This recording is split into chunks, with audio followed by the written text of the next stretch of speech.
మన తెలుగు హీరోయిన్స్ నటించిన మొదటి చిత్రాలేంటో ఈ వీడియోలో చూద్దాం.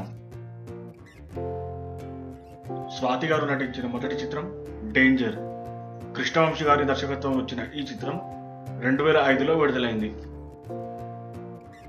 బిందు మాధవి గారు నటించిన మొదటి చిత్రం ఆవకాయ బిర్యానీ. 2008లో ఈ చిత్రం విడుదలైంది. ఈ చిత్రానికి దర్శకులు అనీష్ కురువిల్లా గారు. రితు వర్మ గారు నటించిన మొదటి చిత్రం బాద్షా. ఈ చిత్రానికి దర్శకులు శ్రీను వైట్ల గారు. 2013లో ఈ చిత్రం విడుదలైంది. అర్చన గారు నటించిన మొదటి చిత్రం తపన. ఈ చిత్రానికి దర్శకులు తేజస్ ధనరాజ్ గారు. ఈ చిత్రం 2004లో విడుదలైంది. ప్రత్యూష గారు నటించిన మొదటి చిత్రం రాయుడు. ఈ చిత్రానికి దర్శకులు రవిరాజ పెరిశెట్టి గారు. 1998లో ఈ చిత్రం విడుదలైంది.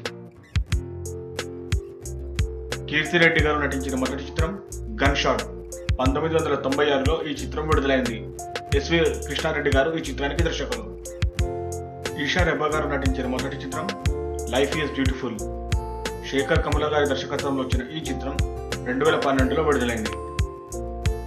శ్రీదివ్య గారు నటించిన మొదటి చిత్రం మనసారా. రవిబాబు గారు ఈ చిత్రానికి దర్శకులు.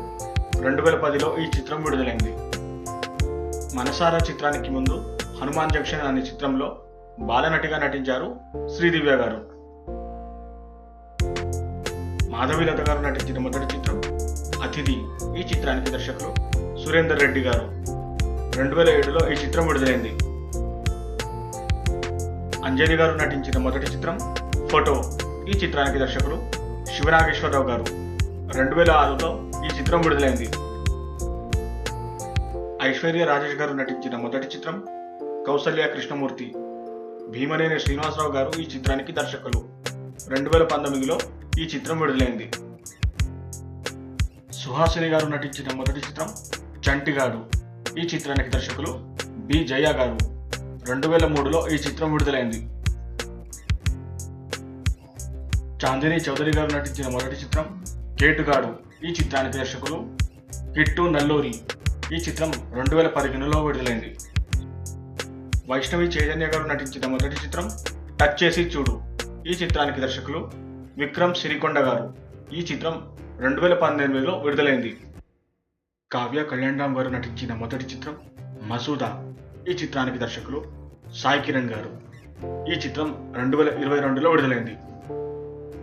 మసూదా చిత్రానికి ముందు స్నేహం అంటే ఇదేరా అనే చిత్రంతో పాటు మరికొన్ని చిత్రాల్లో బాలనటిగా నటించారు కావ్య కళ్యాణ్ రామ్. ఈ హీరోయిన్స్ లో ఏ హీరోయిన్ డెబ్యూ మూవీ నచ్చిందో కామెంట్ చేయండి. అలాగే మా ఛానల్ని లైక్ చేయండి, షేర్ చేయండి మరియు సబ్స్క్రైబ్ చేయండి.